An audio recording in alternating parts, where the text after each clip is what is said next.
Hi, it's Shawna. We're at the APDT conference, which is the Association of Professional Dog Trainers, and I am thrilled to bring you a leadership interview with Larry. I mean, and this is, by the way, he has you have books out. Yes. You have a huge Facebook following, and with Spider, his wonder dog, I got to see his demonstration yesterday, and it was fabulous. So, first of all, say who you are and where they can find out about you. Sure. Larry K, positively Woof. And you spell positively like you really spell it. I'm not so clever to say P-A-W-S. P-O-S-I-T-I-V-E-L-Y. Do you know I have positively Woof as my email address, and anytime I'm on customer service, they say, "What's your email address?" and I'm spelling out positively. So now I do it out of habit. Okay, good. So Positively Woof, you got it a bunch of times, and you have a brand new magazine coming out. Yeah, it just came out. Positively Woof, the magazine. So go to our website, and you can download it for free for our introductory subscription. It's coming out quarterly. Really proud of it. It's about our cornerstones of content, 4 of them: tricks, training, rescue, and celebrations. Wow. So it's really such a privilege to be able to bring those out. And we're in it. Women of the Pet Industry That's right. is in it. So, Yeah. And you did a great demonstration. But we're talking about leadership. It's a leadership interview. So would you give us a couple of nuggets of what you think in the pet space that leadership means, or your view of it? Yeah, I love this question. And well, first of all, Shawna, I really regard you as a very important thought leader. Aww. And when you asked me about this, and I thought about, well, what's the one thing I want to talk about here? I want to talk about thought leadership. Love it. And no one has, really. Okay.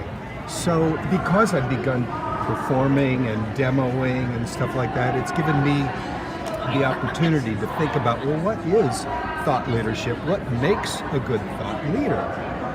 And I think, well, one thing comes to mind as a foundation. Just as in leadership, I think underneath everything is encouraging others with courage and respect. I love that. Yeah. So it's about building bridges in the case of thought.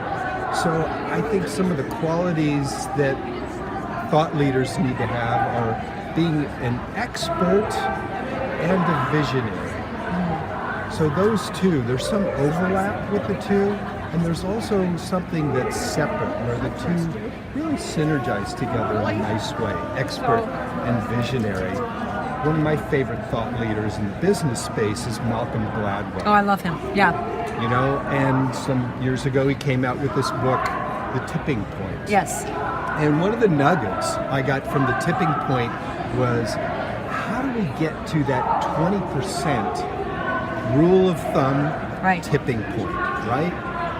And so the tipping point that I'm looking at in the pet space is, how do we get to 20% being the tipping point of people who train their dogs? Well, or people who, no, you said it perfectly, because there's dog trainers, and then they're hired by people who train their dogs. In other words, I'm looking for a dog trainer to make me the better trainer for my own dog, right? But I want an expert, and there's that bridge. Yeah. So I love that. Yeah. Why don't we all look at it instead of, oh, I'm going to hire a trainer? I'm the trainer. I just need the expert trainer to guide me, to coach me. Is that what you're talking about? Yes. And we need it in leadership in general, in business. That's what Women in the Pet Industry is doing. Right on. We're trying to help these people who are already in business be better business leaders. Yes. They're already leading, but how do we help them get to that next level? Yeah, so I would say the piece of that for those leaders around thought leadership is, you know, what are the bridges that we're willing to be courageous enough to build and invite other people onto our bridges? And I think an even more courageous step, what's the bridge or bridges I'm willing to walk on that somebody else has created? Absolutely.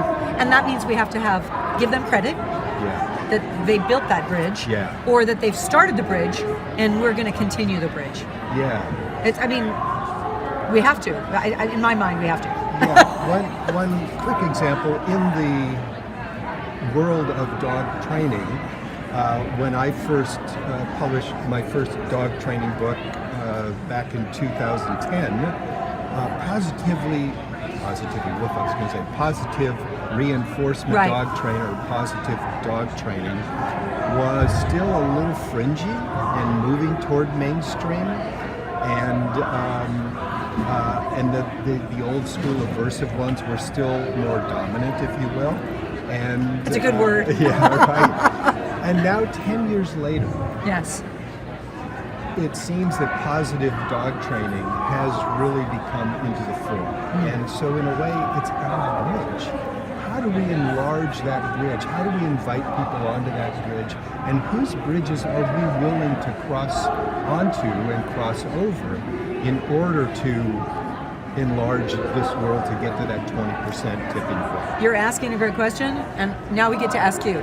You're actually watching this through our network or however it's going to go out. Will you cross the bridge? Will you be courageous enough to be a better leader, to actually do things in a positive way? Positive. Not just P-A-W, but the real spelling of positivity. So, thank you. You're welcome. Wonderful. And you did a great demonstration. If you haven't seen it, you've got YouTube, you've got the Facebook. So they That's find right. you Positively Woof on Positively Facebook. Woof on And so- any of the socials, any of the anything. He actually has a gigantic following. It would be valuable for you to follow Larry. Thank you Great. so very much. You're welcome, wonderful. Bye, and thank you Bye. for watching. Thanks.